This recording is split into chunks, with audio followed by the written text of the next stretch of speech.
Então, muito boa tarde a todos. Vamos dar início, portanto, às conferências deste ano, mas que não é uma conferência, é uma conversa, a pedido do Pedro. Aliás, uma conversa curta, porque eu só dou o sinal de partida. De qualquer forma, queria agradecer ao Pedro ter aceito este convite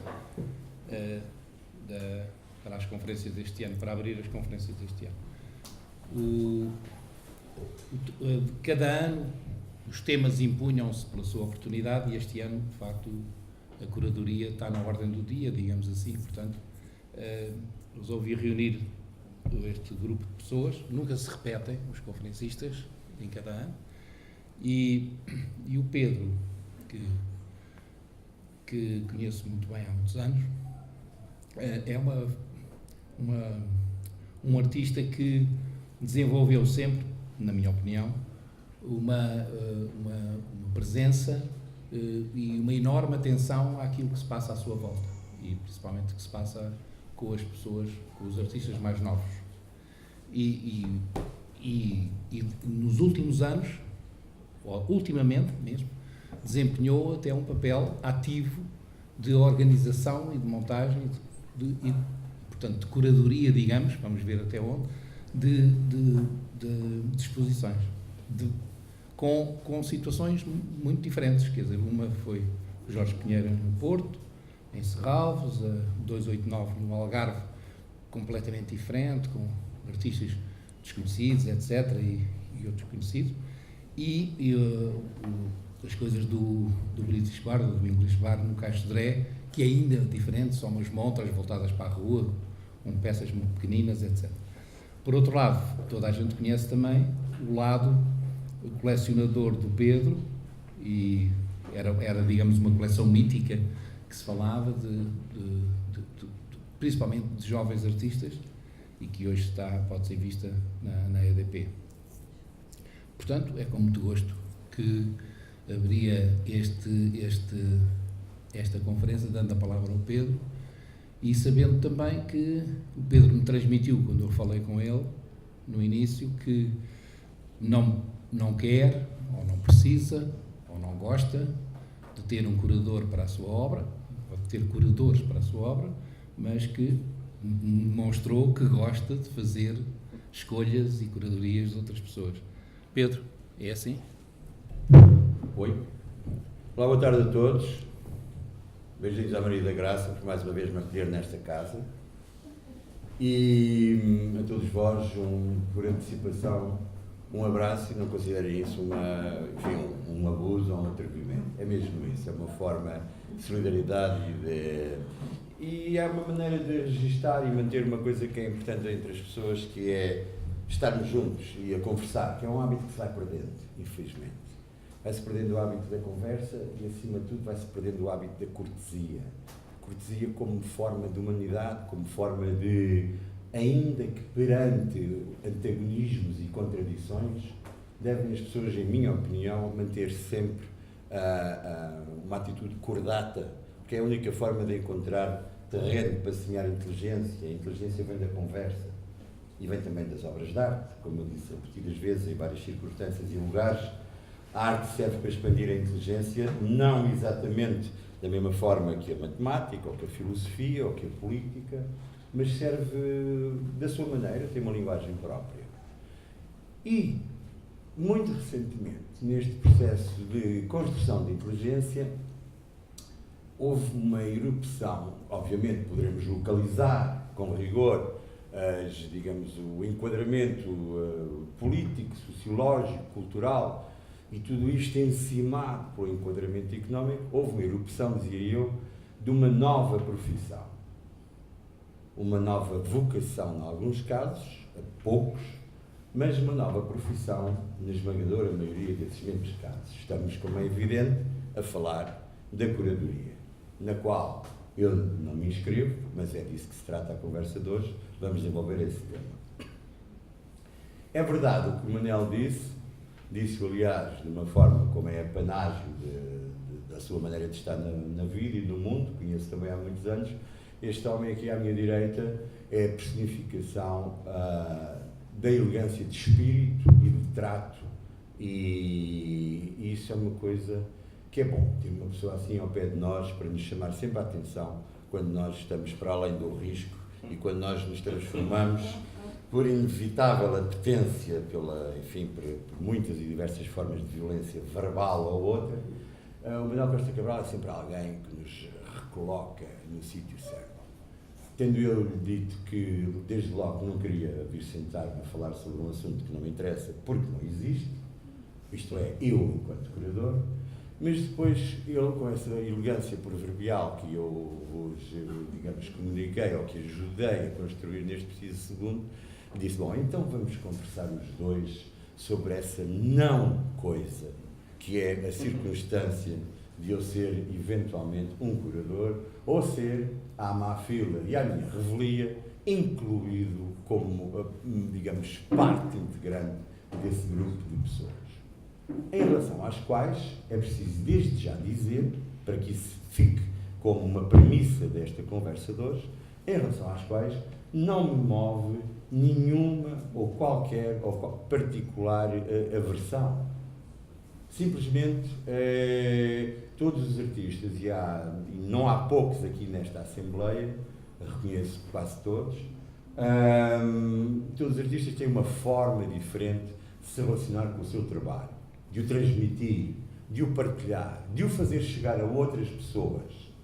Algumas dessas formas de partilha e de fazer chegar a outras pessoas passam necessariamente pela conversa e pelo debate com terceiros, neste caso, terceiros que assumem a função de curador. Não tenho a noção exata e rigorosa do que é que etimologicamente quereria dizer curador no sentido restrito desta nossa conversa. Foi uma palavra que ficou, veio claramente do universo imperial da língua inglesa, não sei se em francês corresponde, não creio que corresponda, e nós em Portugal, nos últimos anos, desde que o pêndulo das nossas, digamos, das nossas afinidades culturais e políticas se virou da França pré-25 de Abril para o rapidíssimo e inevitável aparecimento da cultura dominante inglesa por via da ordem económica e necessariamente por via da ordem da imposição de modelos culturais que têm vindo a substituir cada vez mais rapidamente, eu diria, não substituir, mas sim a secar de uma forma quase impossível de reverter, a secar outras formas de cultura mais próximas daquilo que seria uma experiência nossa, mais próximas daquilo que seria, alargando uma perspectiva europeia, e com essa avalanche muitas coisas vieram, e entre elas veio a palavra curator, que nós transformámos ou adaptámos para curador, sendo certo que é exígua a distância que nos separa daquela ironia tão cara à cultura popular portuguesa, e não sabemos se é de curadores que tratamos ou de curandeiros que estamos a ouvir falar. De modo que pergunta-me ou provoca-me o Manuel Costa Cabral, e eu aceitei essa provocação, designando-me como um curador que não o quer ser. À falta de melhores palavras, porque não consegui ainda construir um léxico que se aplique exclusivamente à minha prática e à forma como eu vejo a forma de fazer as coisas que gosto de fazer, socorri-me de muletas como um projeto foi assim que com o Jorge Pinheiro definimos, ao fazer a exposição em Serralves e ao ir elaborando o catálogo, era um projeto em conjunto, portanto, não era curadoria de Pedro Cabrita Reis, era um projeto com Jorge Pinheiro. A palavra projeto, ela própria também pertence a um tempo e umas décadas um pouco, enfim, já quase esquecidas, como palavras tais como estruturas e coisas do género.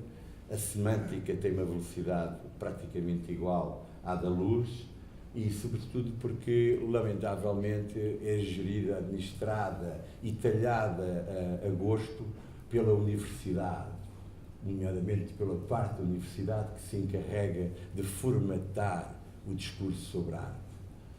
temos aqui hoje, na mesa, um amigo meu, ainda mais antigo que o Manuel Costa Cabral, que é o José Manuel Miranda Justo, que está ali, pessoa com quem ao longo de 30 ou 40 anos temos falado acerca desta impossibilidade de encontro entre a universidade e as belas artes. Uma questão do domínio do território da palavra, como é que a palavra afoga a criatividade e o visual nas artes plásticas, como é que as artes plásticas podem presumir a construção daquela inteligência própria que eu advogo ser sua qualidade máxima, como é que elas podem fazer isso sem passar pela palavra. Sem a palavra não há linguagem, dizem-me. Sem linguagem, supostamente como corolário, parece não haver comunicação. Não tenho a certeza disso. Não sei quantas palavras serão necessárias para uma pessoa se emocionar com um Tintoretto, ou um Tiziano, ou Bruce Nauman, ou um Cabrita, não sei.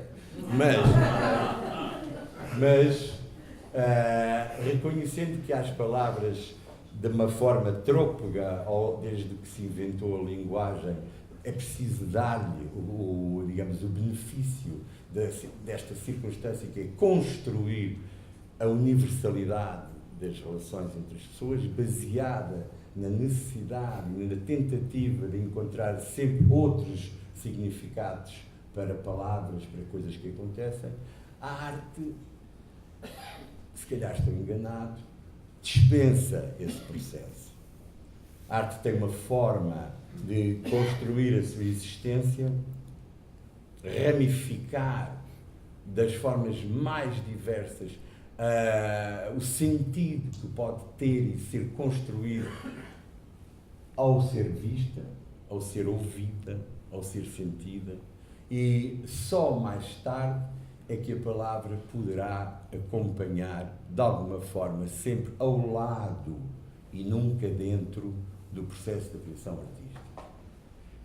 Algumas vezes, em troca de impressões com pessoas que convidei para escrever sobre mim, e pessoas essas que me perguntavam, inevitavelmente, todas elas acabavam por o fazer, assim, bom, mas como é que, o que é que achas que eu deverei fazer, ou como é que é? E eu sempre dei a mesma resposta a todas as pessoas em circunstâncias e lugares diversos. Disse, escreverás o que entenderes, podes mesmo até partir do princípio que não me conheces nem sabes o que é que eu faço. Podes ter apenas uma percepção ligeira, quase pelo canto do olho, quase imperceptível, de alguma coisa que terás visto minha.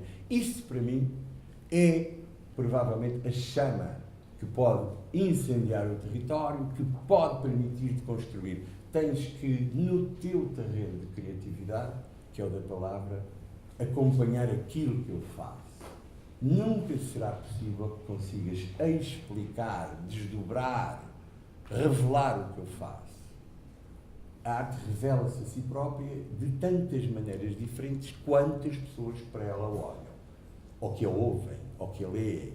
Eu não tenho a menor dúvida que o nosso pobre e sacrificado Fernando Pessoa é constituído por milhões de Fernandes Pessoas. Ainda aqui há dias vi um filme na televisão, é difícil às vezes dormir lá em casa, e eram 4 da manhã e passou um filme com ambições cómicas, e o protagonista, no meio dos azares que lhe aconteciam na vida, tem um plano em que está a ler o livro do Desassossego em inglês. Portanto, seguramente, em verdade, em realidade ou em ficção, nesse filme, esse ator terá tido do livro do Desassossego uma percepção que não é necessariamente a mesma que a do arquiteto Alberto José Caetano, que já o leu por certo, e muito menos não será igual à minha. Não se escreve sobre a arte, escreve-se com a arte, por causa da arte, ao lado da arte. E não se podem fazer curadorias de exposições.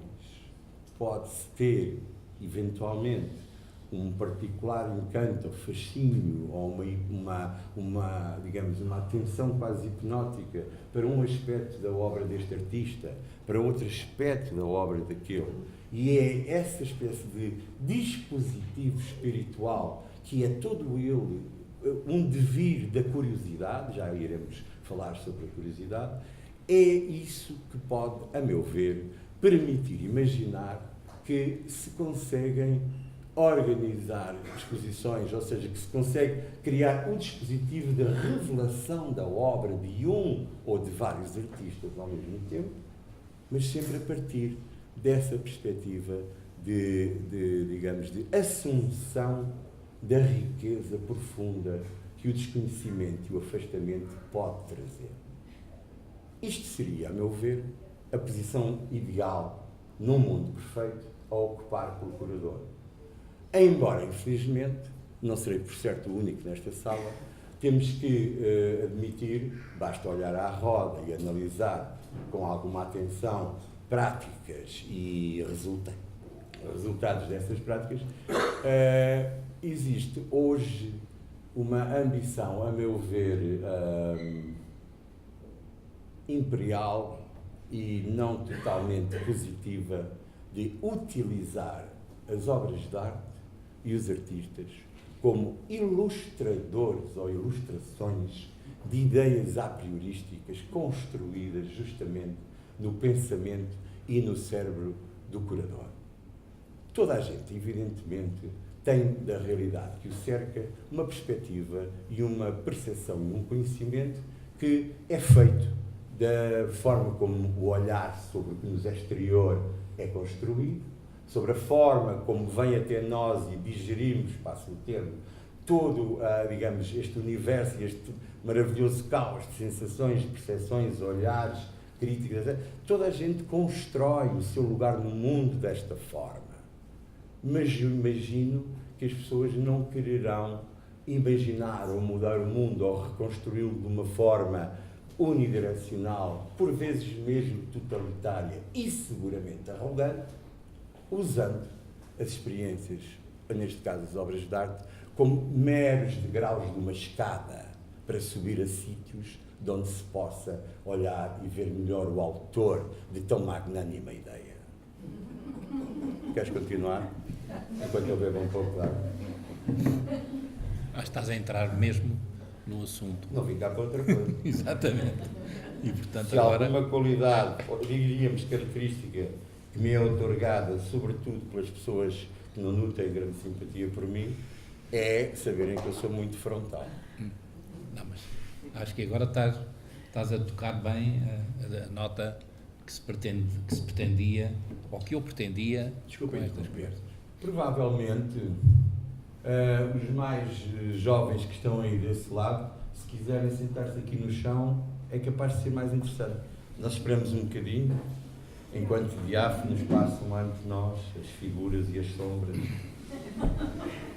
E os cavalheiros que estão sentados e que não sejam portadores de alguma deficiência que impeça, pois levantem-se porque há senhoras de pé. Diga.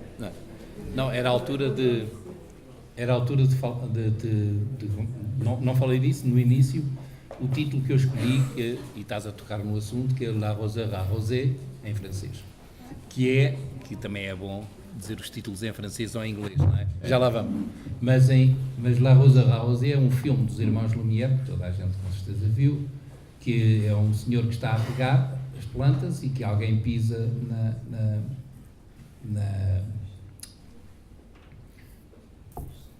pisa na água, na mangueira, e volta-se a água e molha aquele que está a molhar os outros.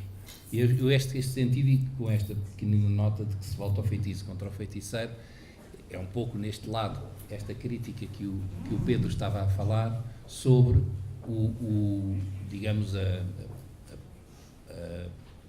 importância que um curador pode eventualmente dar-se e de voltar e de receber por ricochete a sua própria jactância em relação à organização das obras do artista, não sendo elas consideradas como ilustrações e não em si próprias como de plena palavra, quer dizer, de plena presença. É só isso. Podíamos talvez fazer um pequeníssimo interregno e tentar perceber um pouco como é que de repente somos confrontados um pouco em todo o mundo com a erupção veloz e aparentemente imparável desta nova profissão.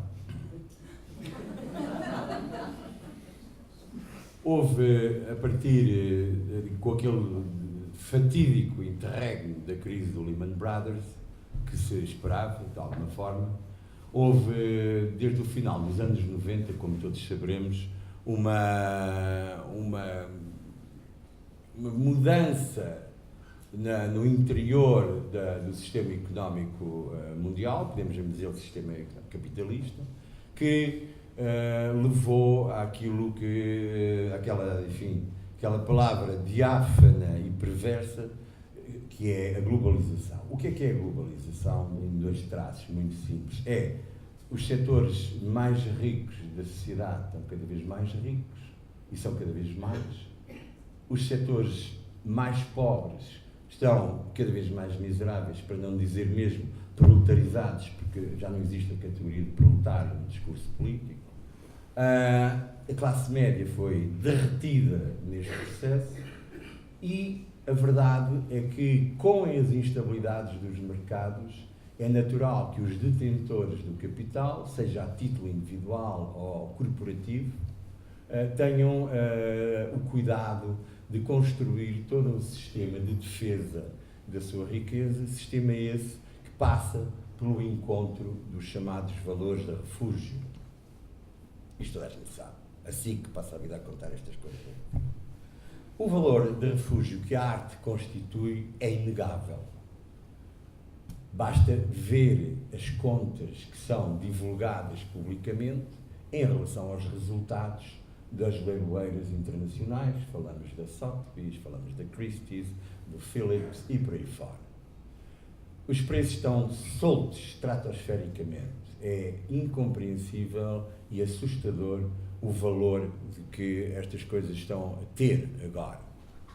Sabendo de nós que uma obra de arte não tem preço, mas isso é num outro território de pensamento, perguntamos-nos com incredulidade e eu com algum receio como é que este fenómeno irá continuar a desenvolver-se e de que forma é que parará. Muitas destas obras que são vendidas a pessoas que de quem jamais conheceremos a identidade, muitas destas obras são, digamos, escondidas, guardadas em caixas fortes, na expectativa de, num outro leilão mais tarde, poderem ser trazidas à praça e aumentar o seu valor.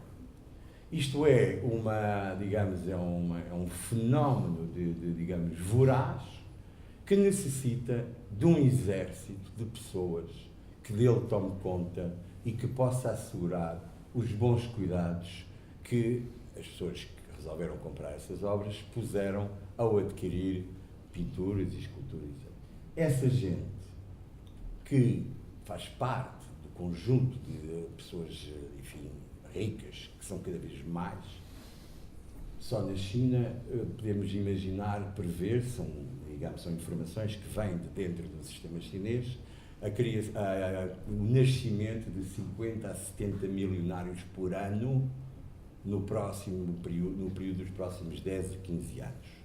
Os chineses têm previstas, aparentemente, a construção de até seguramente a metade do século, 2050, um conjunto vastíssimo de museus, e não é de certeza de porcelana chinesa. São museus que vão albergar os mesmos Richters que vemos em toda a parte, os mesmos Andy Warhols que nos perseguem em todos os museus do mundo. E porquê? Porque essas obras são necessariamente os blue chips que constituem os valores de refúgio e que garantem a estabilidade dos investimentos e respaldam um pouco a economia no caso de assistirmos a outro rebentamento da bolha. Ora, mais milionários, mais coleções, mais museus, mais curadores. É preciso tomar conta deste circo.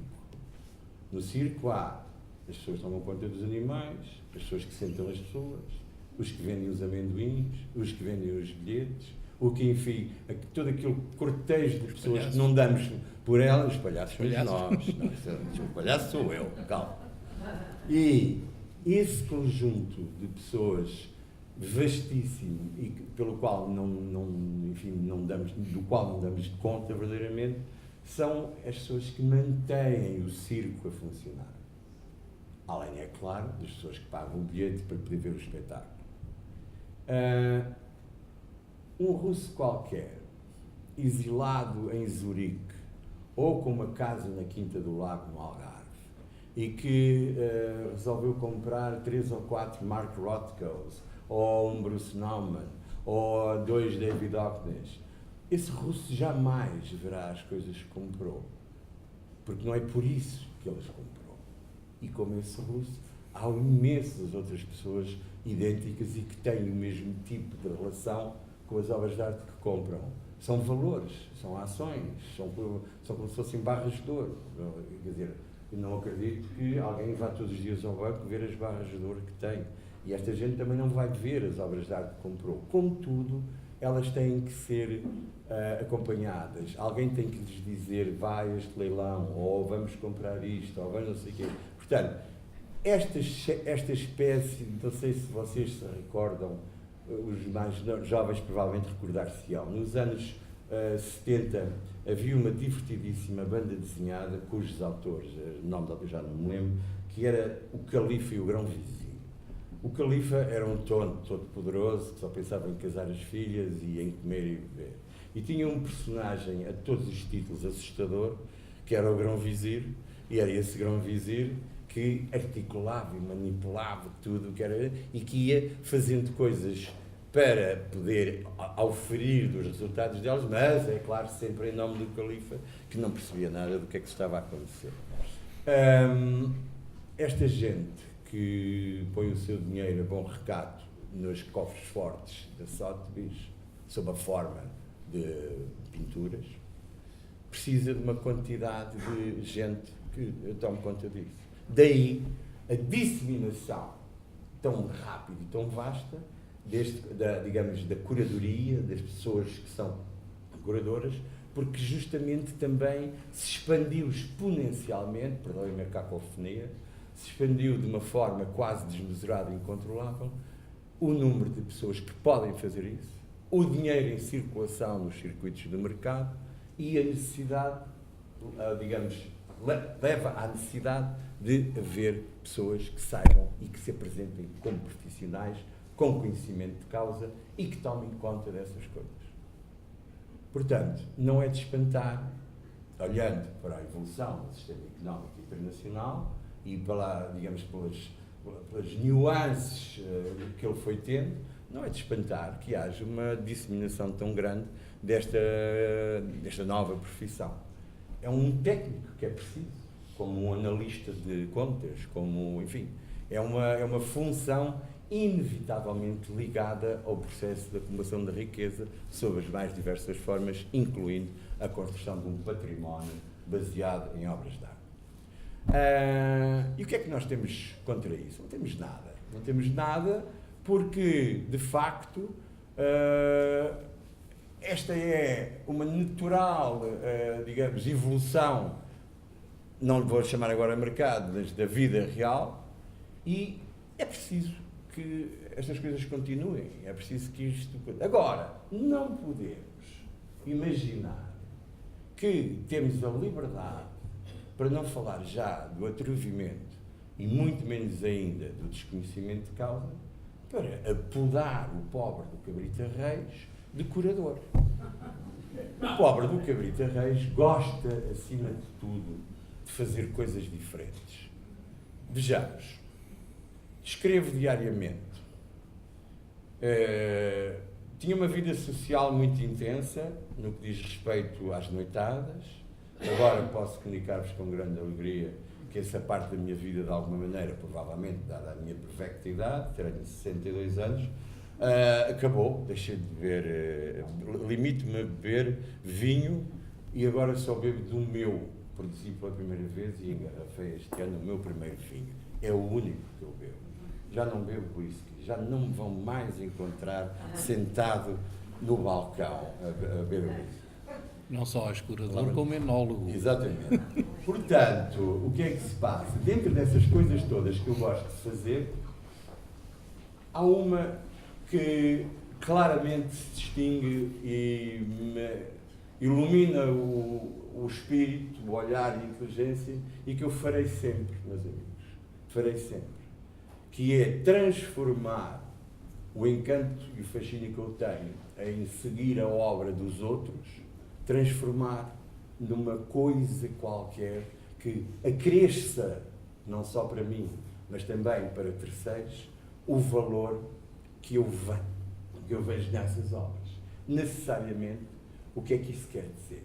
Qual é a única forma possível, a maneira mais eficaz, eu detesto esta palavra, mas a mais eficaz, é justamente fazer convergir personalidades diversas, obras distintas, aparentemente até contraditórias, se for o caso, na sua natureza, nas suas motivações, na sua forma, nas suas ambições intelectuais, filosóficas e ou outras. E juntar essas coisas da forma mais imprevista, inesperada e, portanto, desejaria eu que fosse entendido como a forma mais entusiasmante, mais criativa e capaz de nos fazer refrescar, uma vez mais, o olhar sobre, digamos, sobre a arte e sobre os artistas. Portanto, é isso que me move. Eu não tenho qualquer outra ambição, nem sequer, como já devem ter percebido, eu não acompanho com a escrita, com a palavra que uso para mim próprio, não acompanho esses projetos de exposições que organizei. Quando fiz a exposição com o Jorge Pinheiro, que está ali sentado atrás e teve a generosidade de vir hoje ajudar-me, dando a sua solidariedade nesta conversa com a sua presença, quando fizemos o catálogo da exposição de Serralves, transformámos aquilo que seria o texto, o inevitável textozinho do curador, que antecede as fotos, as imagens das obras, transformámos aquilo numa conversa. Como é que dois artistas juntos podem, de alguma maneira, extrapolar aquilo que é o território da sua criação plástica e juntar qualquer coisa para que o que fica da exposição, o catálogo, tenha uma riqueza aumentada? Conversando, apenas. Passando ao papel, a conversa, e as conversas vão sempre sem regra, sem regra. As conversas crescem, aumentam e iluminam-se pela liberdade que a palavra e que o encontro pode ter. Portanto, a conversa transcrita, que tenho eu próprio nos meus catálogos muitas vezes utilizado, considero-a como sendo a forma mais plena, mais rica, mais interrogativa de trazer a palavra ao encontro daquilo que é visual, das artes plásticas. Portanto, curador, não, talvez não. Alguém que gosta de fazer e organizar exposições, claramente sim. Continuarei a fazê-lo enquanto houver pessoas que eu consiga enganar, que eu consiga seduzir, que eu consiga trazer para alguma aventura dessa natureza. O que é que eu poderia dizer em minha defesa? Mais nada, porque não tenho que me defender. Não tenho sequer que me justificar. Não vim aqui conversar convosco para ser chamada à pedra. Nem vim aqui explicar-vos uma vez mais uma coisa que não tem qualquer existência. Não vim explicar porque é que não sou curador ou não quero ser curador. Vim apenas aqui explicar se tal coisa é possível, ou vim apenas testemunhar, e isto é uma palavra muito mais bonita e mais enriquecedora, vim testemunhar e partilhar convosco aquilo que é o encanto que eu tenho em fazer estas coisas. E devo-vos dizer que este meu encanto ainda é mais enriquecedor e livre, porque não tem limites de qualquer tipo de ordem, nem estética, nem política, nem geracional, nem de género, nem de coisa nenhuma. Eu gosto apenas de ser... É exatamente o processo, deixem-me dizer-vos, que eu fiz, ou que eu usei, quando fiz a minha coleção.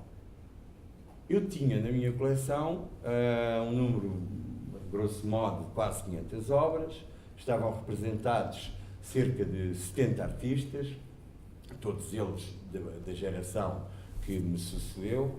Eu sou dos anos 80, o que é que isto quer dizer não sabemos bem, nem interessa provavelmente, mas eu acompanhei as pessoas que eram mais jovens na altura e nunca me lembro, jamais em qualquer circunstância, de ter escolhido uma obra de arte que não fosse, repito, que não fosse algo que me tivesse, feito olhar para aquilo e ter prazer.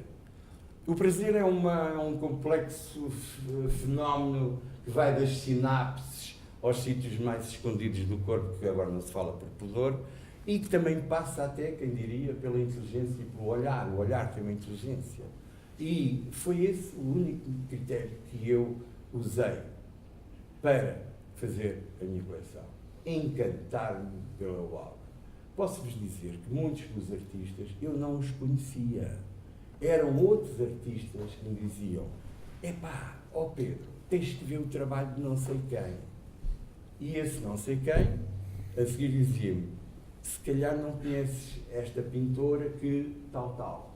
E eu fui construindo a minha coleção a partir de um conjunto de nomes e de pessoas que eu já seguia com alguma atenção, mas ela enriqueceu-se e expandiu-se desta espécie de contaminação positiva, da mesma forma que quando chove a água se espalha pela terra e encontra o seu caminho para regar todas as raízes, não é? Não vai por aqui ou para ali, vai por toda a parte de uma forma que nós não sabemos como é que se processa. Foi assim também que a minha coleção foi crescendo do que aquele me disse, do que o outro me sugeriu, de coisas que eu ouvi eles falarem entre eles nos inúmeros jantares e, enfim, coparia que tivemos durante esses anos em que eu andei metido nessa história da coleção. Eu farei outra vez e continuarei a fazer, prometo-vos, mais exposições diversas, digamos, de combinação de coisas aparentemente heterólitas. Se calhar um dia farei uma exposição sobre a evolução como é que chama aquilo? Weather Report? Weather Report? Sim, o tempo. Meteorologia. Da meteorologia e a matemática e alguns desenhos de gente. Vi agora no Louisiana, na Dinamarca, uma exposição absolutamente espampanante, lindíssima, sobre a Lua. Sobre a Lua. E sobre a importância da Lua na história da cultura, enfim, prioritariamente europeia, não é? Embora já mais para o fim do século XIX, com alguns aportes também de autores americanos e orientais, porque também só é nessa época que, enfim, a cultura predominante europeia e ocidental começa a perceber e a acompanhar outras culturas que não a sua. E a exposição é lindíssima e tem, justamente, desde filmes do Méliès até objetos construídos para ver a Lua, fotografias, fragmentos de filmes de Fritz Lang, Frau im Mond, pinturas do século XVII e XVIII, excertos de cartas entre, enfim, astrónomos, cartas de uma ingenuidade tocante, mas ao mesmo tempo de um amor por aquilo e de uma curiosidade insaciável pelo universo e que torna essa ingenuidade ainda mais tocante. Portanto, o que provavelmente era bom que esperássemos dos curadores era que se fossem, digamos, agentes ou catalisadores de propostas que fossem vastas e digamos, contaminantes nos mais diversos campos do pensamento e da ação, por vezes também, ao seu autor, desculpa. E esse tipo de coisas eu gosto. Gostava de aprender e de melhorar e de aperfeiçoar o meu olhar e o meu pensamento no sentido de poder um dia, quanto mais rapidamente melhor, poder um dia partilhar convosco outro tipo de projetos, que não sejam exclusivamente revelar as pessoas e as obras que de alguma maneira me tocaram e que eu quis partilhar convosco, nestas instâncias diversas que o Manel enunciou no princípio da conversa. Portanto, o curador talvez não. Os melhores textos sobre arte que eu alguma vez li, anteriores aos anos 50, são os textos do Baudelaire, O Baudelaire fez uma série de notas sobre os salões parisienses, que são delirantes no texto, nas ideias. Ora, o nosso amigo Baudelaire, como nós sabemos, era um grande poeta e determinante para a poesia moderna e para alguma literatura e para muitas outras coisas que aconteceram, mas provavelmente não lhe sacaríamos assim uma grande responsabilidade histórica como art critic. E contudo, os textos dele são extraordinários. Têm que ser descodificados, lidos. A ligeireza e o rigor e a inteligência com que ele combina o humor com percepções fortíssimas sobre a obra que está a ver. Muito mais, por exemplo, do que um texto que eu li ontem, muito pequeno, da Gertrude Stein, aquela rapariga que Picasso fez aquele retrato tão conhecido, e ela tem um livro, 20 páginas, sobre ele. Não tem graça nenhuma o livro, mas a única coisa que tem graça é que, não sendo a Gertrude Stein uma autora que se lhe reconheça um cabimento, digamos, próprio dentro do terreno do exercício da escrita sobre arte, abalança-se a fazer uma coisa muito sui generis, rápida e estranha, devo dizê-lo, sobre o Picasso, pessoa com quem ela mantinha uma relação digamos, de respeito e de amizade, aliás era mútua, e que tinha várias obras dele, umas compradas nas galerias da época. O retrato não foi oferecido pelo próprio ao modelo. Mas isto para falar de que muitas vezes vêm de outros lados as melhores coisas sobre aquilo que nos pode interessar. Portanto, é provável, seguindo este raciocínio, que também seria desejável esperar que do lado digamos, das ambições da curadoria, entendida como um corpo de pensadores, como um corpo de pessoas que têm de si própria uma visão e que têm de si própria uma ideia sobre aquilo que é preciso ou desejável fazer em relação às artes plásticas, talvez eu gostasse mais de imaginar um perfil de curador que fosse um perfil digamos, de inclusão de muitas formas de pensamento e transformar os seus projetos positivos em algo de verdadeiramente enriquecedor e não apenas numa determinação que às vezes vive de um terreno de exclusão desta obra contra aquela obra, desta ideia contra as outras ideias, deste pensamento contra aquele pensamento. Não estamos já, penso eu, numa altura em que possa ser considerado positivo ou produtivo, melhor ainda, uma metodologia de exclusão. A única metodologia, a meu ver, de aumento da criatividade digamos, e do território da conversa, falámos disso há pouco, é justamente o território da inclusão. É a diferença que deve marcar a natureza do enriquecimento e da criatividade que a obra de arte nos pode trazer. É bom poder imaginar expor umas flores pintadas por um pintor amador, justamente ao lado das flores de José Fadóbitos. Por que não? Temos que então fazer isso para podermos repensar no porquê que as pessoas, os artistas, a humanidade, a sociedade gosta de representar a natureza. Aí está um bom ponto de partida para um exercício que é interessante. E quem fala nas flores pode falar nas maçãs do César, ou pode falar, enfim, é infinita a possibilidade de criarmos territórios e maneiras de aumentar o nosso pensamento e a nossa inteligência. Agora, não é certamente a construir exercícios de jactância ou de recusa. Não sei. Tu me dirás. Eu gostava de perguntar-te uma coisa. Eu acho que as coisas artísticas que são feitas pelas pessoas, digamos, os artistas a produzirem, não se deixam facilmente aprisionar numa só modalidade de relação. Quer dizer, aquilo que tu referiste com muito ênfase do mercado que existe chamado de alto nível financeiro e das peças guardadas e que tem valor facial, que não interessa como peças para serem usufruídas pela pessoa que compra, não esgota a relação que existe das peças produzidas ao longo de todas estas instâncias que existem, quer dizer, por exemplo, a troca entre artistas, a oferta de obras de arte, de pessoas que fazem coisas que trocam com outros ou que oferecem.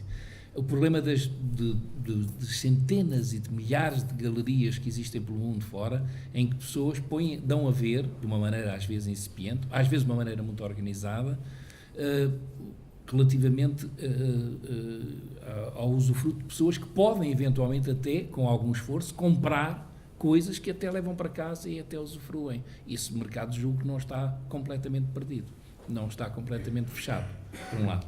De forma alguma? Relativamente à organização os exemplos que tu deste, por exemplo, a exposição que viste agora na Louisiana, na Dinamarca, são possivelmente outro nicho de produção de coisas, em que eu vi uma exposição, não sei se viste, em Londres, chamada Seduced, que era uma grande exposição sobre o sexo, a representação do sexo ao longo do tempo.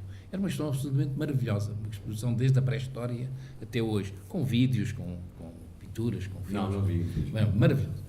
E exatamente, havia um grande trabalho, podíamos dizer, de curadoria, no sentido, se quisermos, abrangente do termo, quer dizer, alguém que pôs-se a relacionar coisas umas com as outras para dar a ver e dar pontos de vista novos a pessoas que se calhar liam de uma forma mais espartilhada e não tão em conjunto.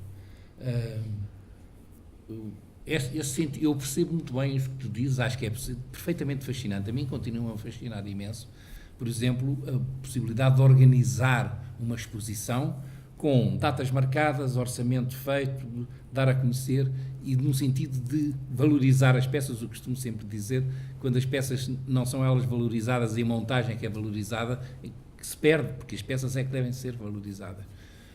Estamos a falar de coisas que eu falei até contigo, de coisas que eu fiz e participei. E o que é que te parece que se estas coisas... Eu acho que a arte não se deixa aprisionar. Quer dizer, de repente, as pessoas que vão continuar a fazer coisas e essas coisas vão desembocar num sentido de serem vistas em público. Esses filtros de ver em público, seja num vão de escada, ou seja numa galeria organizada, ou seja num museu, ultrapassa de longe aquilo que tu estavas a pôr a tónica, daqueles que precisam de escrever sobre as peças para as autorizar a serem o valor que têm, pelos ricos que querem que essas peças estejam. O papel desses críticos é que exatamente dar-lhes o aval de que aquilo é bom, não é? Se me permites, e seguramente que vocês se lembrarão, que eu, ao referir-me especificamente a essa circunstância, não estava a fazer outra coisa que não a desenhar o entorno da circunstância que daria origem, historicamente, ao aparecimento em avalanche de um número exponencial de curadores. Não estava nem a fazer a crítica do processo, e muito menos a legitimá-lo, estava apenas a desenhar a pinceladas muito largas e impressionistas aquilo que era o contexto do aparecimento da curadoria como uma profissão e não como uma vocação. Palavra que também caiu em desuso, mas que teríamos talvez que rever um pouco. E é evidente que, partindo, por exemplo, tendo feito esta agora sim, defendi-me um pouco, tive que voltar atrás para explicar que estava a fazer uma coisa e não outra. É evidente que a arte não se deixa aprisionar. Há imensa gente que gostaria de o poder fazer, mas tal não parece viável. E tal não parece viável por a razão mais simples e mais inevitável. A única forma de aprisionar a arte, e mesmo assim tem dúvidas quanto ao sucesso dessa operação, seria aprisionar o artista, se não mesmo executá-lo.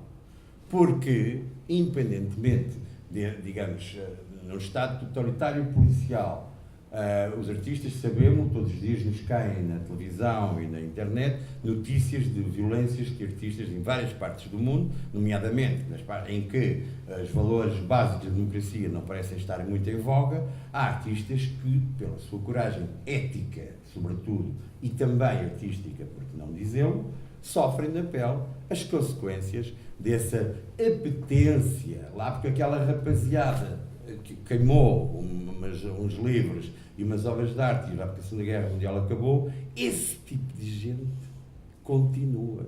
Todos os dias nascem pessoas predispostas para queimar livros. Tenho muita pena, mas não sejamos ingênuos. O que nós artistas fazemos, e todas as pessoas que convergem para um lugar de vida em que o pensamento, a inteligência e a tolerância são os valores que devem reger o comportamento e a ética, o que se faz é justamente criar e aumentar as condições para que isso não seja possível, para que essas tristíssimas circunstâncias sejam uma exceção que acabe muito rapidamente e não chamadas à consciência para nos fazer lembrar que as coisas não são tão idílicas quanto gostaríamos. Há, com certeza, uma inevitabilidade na perpetuação da criação artística. É a criação artística que define, a meu ver, aquilo que é a natureza humana, independentemente das condicionantes de ordem de género, ou culturais, ou políticas, ou outras quaisquer. Não tenho, evidentemente, a ambição de julgar que essa criação artística se reveste das mesmas formas na diversidade cultural que é a malha, a teia do planeta. Porque, necessariamente, uma cultura indo-americana, uma cultura africana, uma cultura europeia do Norte ou do Sul é baseada em premissas e circunstâncias de índole histórica e ideológica que gera, necessariamente, formas diferentes de conceber a criação artística e formas diferentes de olhar para os resultados dessa criação artística, ou ler ou ouvir. Não temos hoje qualquer ilusão sobre a falência daquilo que seria o valor universal da arte. Mas se elidirmos ou apagarmos a palavra universal e nos resumirmos ao valor da arte, uma coisa é certa: o valor da arte é contaminado, independentemente, como eu dizia, das culturas ou da predisposição individual, uma coisa parece tocar as pessoas e acompanhar a evolução da humanidade, que é esse irresistível continuar de vir da criação artística. Mesmo desde as grutas em que se viu lá as mãos e a representação daqueles animais, aqueles atos de caça, presumivelmente, essa nem é sequer, aparentemente, segundo as últimas informações, o testemunho mais velho. Acho que parece que há outras coisas que precedem historicamente as grutas de Lascaux, vamos mais longe. Portanto, este nós é esta criatura que desceu das árvores há uns quantos bilhões de anos e com alguma dificuldade conseguiu tirar as mãos do chão até chegar a fazer isto, que é um gesto muito simples, é o gesto que é igual à criação artística. Isto define a humanidade. Nenhum outro animal, aparentemente, parece conseguir juntar o polegar com o indicador.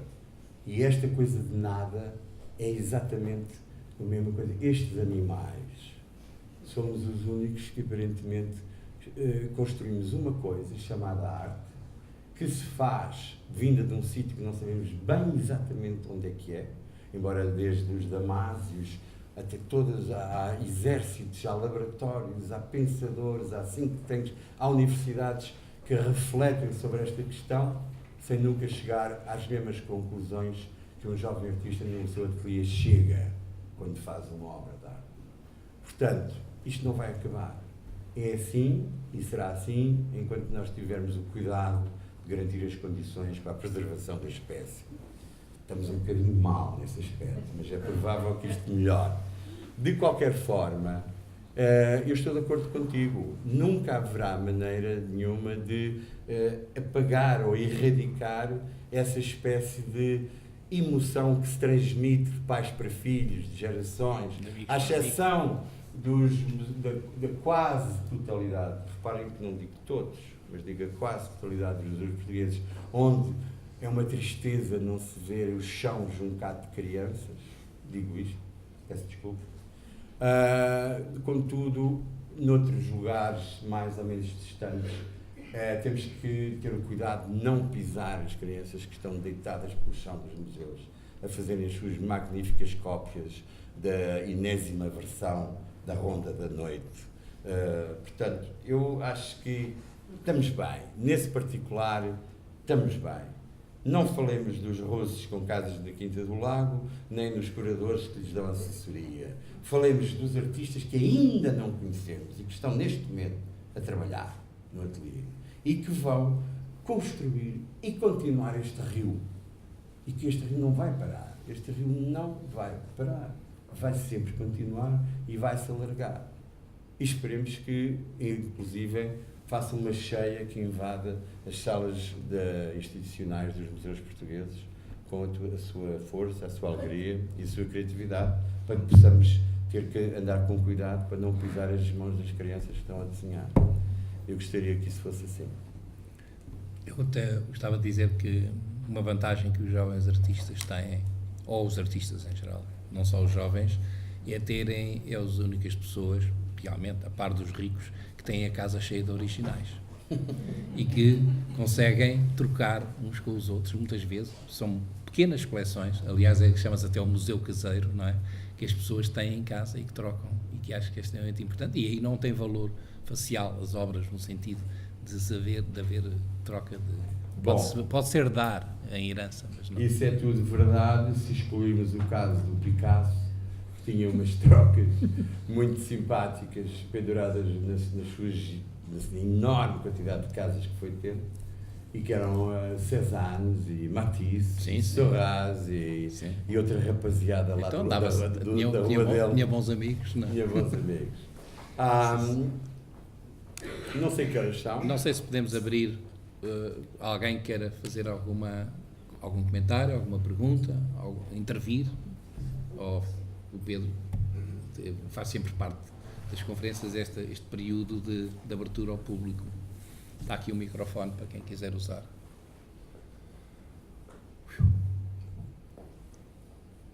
Se calhar durante esta conversa houve gente que quis, com certeza, fazer algum comentário, ou alguma nota, ou juntar alguma coisa. No caso de não ouvir ninguém, eu posso eu próprio dizer qualquer coisa.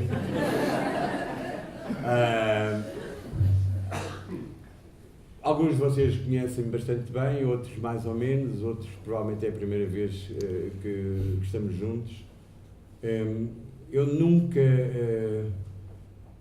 Perguntaram muitas vezes em que momento da minha vida é que eu me encontrava. Eu já disse isto variedíssimas vezes, provavelmente alguém na Assembleia já ouviu isto e lá vem este gajo com esta história. Mas quando me perguntam onde é que eu estou, eu digo, eu estou no meio, porque não há um caminho que se possa definir, nenhum artista pode, em boa verdade, dizer que está aí para ali. A criação artística não integra a univocidade ou a unidireção. Por muito coerente e fechada formalmente e repetitiva que seja a obra, isso é apenas o olhar da superfície. Porque o artista, mesmo o artista que tem uma trajetória digamos, de índice formal ou conceptual, que seja muito rigorosa e que aparentemente produza sempre obra da mesma família ou com, digamos, uma natureza interna e material que a torne numa coisa aparentemente sempre igual, mesmo esse artista nunca poderá, em abono da verdade, reivindicar ou dizer de si mesmo que só vai para um lado. Porque nenhuma obra de arte se constrói com uma coisa que tem um movimento só. É praticamente indeterminável a natureza e a geografia de todos os afluentes que convergem numa obra de arte. E um artista que se disponha a partilhar essa experiência e a falar com o público, neste caso, este artista, humildemente, ante vocês, eu falo convosco da mesma forma inconclusiva, não dirigida e em permanente diversificação e contaminação de terras e territórios. Não esperem nunca, e espero que não saiam daqui, enfim, desapontados pelo facto de eu não ter construído nem um discurso coerente, nem apontado soluções, nem ter falado de um modo articulado. Tenho imensas dificuldades e tenho algumas reservas em compreender os artistas que são artistas de uma forma e quando comunicam-na de uma outra forma extremamente dirigida, quase como um discurso de natureza, digamos, de cátedra, ex-cátedra, dirigida quase. Devemos, acho eu, falar e comunicar e partilhar com os outros no plano da linguagem com o mesmo grau de, digamos, de perca de distância e de orientação com o que estamos no ateliê a trabalhar.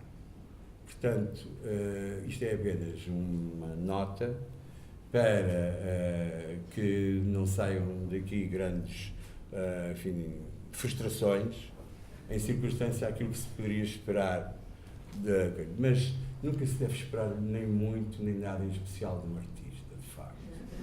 Não são pessoas que nos possam levar, digamos, a lugares melhores, a não ser, é claro, dentro do nosso espírito, pela observação e pela sensação das obras. Muitas vezes vêm pessoas que me dizem: eu não percebo nada disto. Eu digo: pois então o meu amigo está na melhor situação para se poder sentar e olhar para o quadro. E uma coisa que gostaria de lhe dizer a essa pessoa de que falamos: o não perceber é provavelmente o melhor ponto de partida para amar.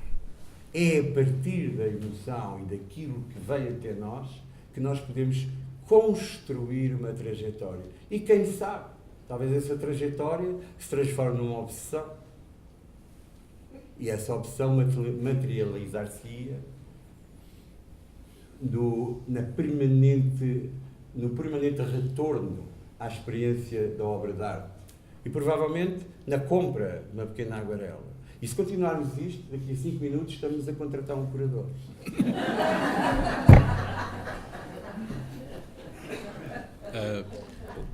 Propósito, desculpa, mas vinha mesmo a propósito do filme que eu vi, o último filme feito sobre o Nicholas Ray. Não sei se. O último filme feito sobre o Nicholas Ray. Quando os alunos fazem um filme com ele. Não é o filme do Wim Wenders. Não, um filme feito pelos alunos com ele. E um pergunta-lhe: se você tivesse de deixar uma frase para a posteridade, o que é que você dizia? E ele diz que dizia aquilo que ele perguntou às Fins quando esteve no Egito, e perguntou às Fins o que é que ela diria se deixasse uma frase para a posteridade. E as Fins respondeu-lhe: don't expect too much. Então, estava mesmo. É de qualquer maneira, se não é vero, é bem trovado. Não, é bem trovado. Mas é de certeza muito melhor, ainda que menos próprio e assertivo no que seria um espírito português clássico, que é o do Luís Pacheco, que já numa fase, enfim, final da sua vida, passou muito tempo sentado num banco do Jardim do Príncipe Real, onde eu o vi, decadente, ainda mais decadente do que aquilo que era suposto esperar-se. E um jornalista mais jovem e atrevido e com vontade de ficar na história, ter-lhe feito uma longa entrevista que o Pacheco, apesar de tudo, como bom cínico que era, aturou até ao fim. E esta entrevista, este personagem, ter-lhe feito a pergunta fatal, que é: bom, então, Pacheco, vamos acabar esta nossa conversa agora. Se você realmente quisesse dirigir uma palavra, uma mensagem às gerações mais jovens, o que é que lhe diria? O Pacheco olhou para o personagem, olhos nos olhos, e disse: bom, vamos para a puta que os pariu. Esta é a verdade. Acordou a assistência? Alguém quer?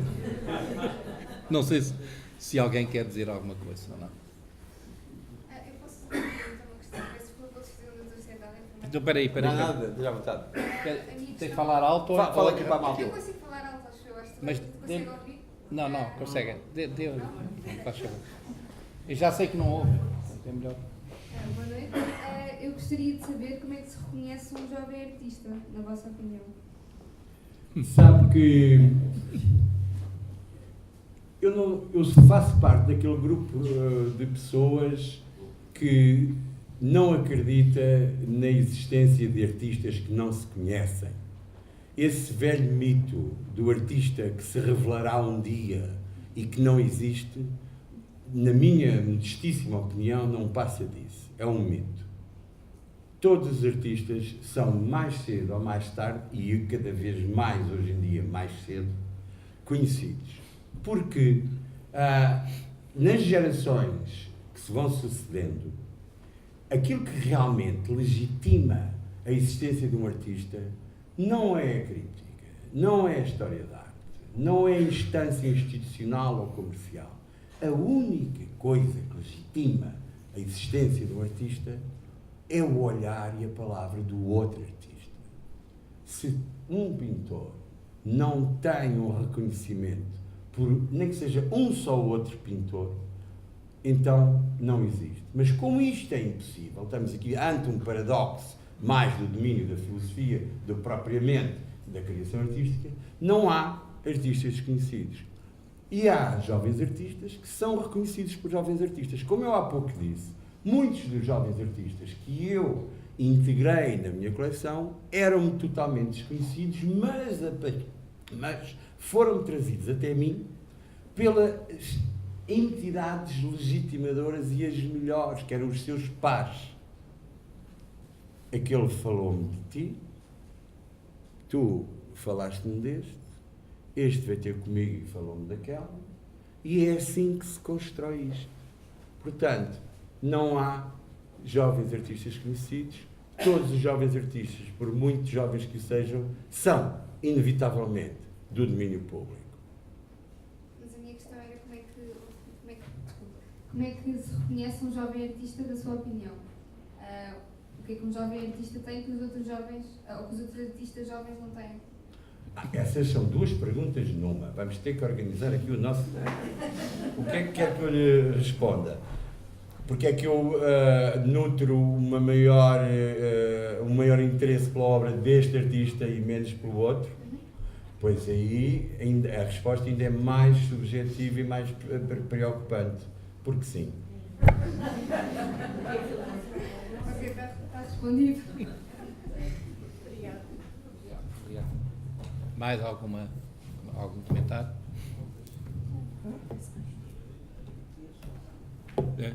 Estás a tempo de partir para o Algarve? Estou.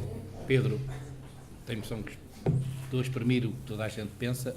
Muito obrigado. Eu queria vos agradecer, porque eu perguntei aqui à Fundação, e é preciso chegar muito cedo, é horas, vem muita gente, vem pouca gente. Eu não tenho qualquer problema em revelar-me desta forma. Gosto de saber ao que é que vou.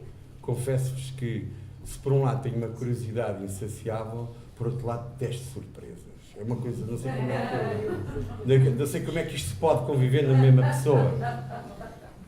Além de testar surpresas, mas isso é uma coisa que qualquer psicanalista mais versado, todos os psicanalistas são versados nas questões do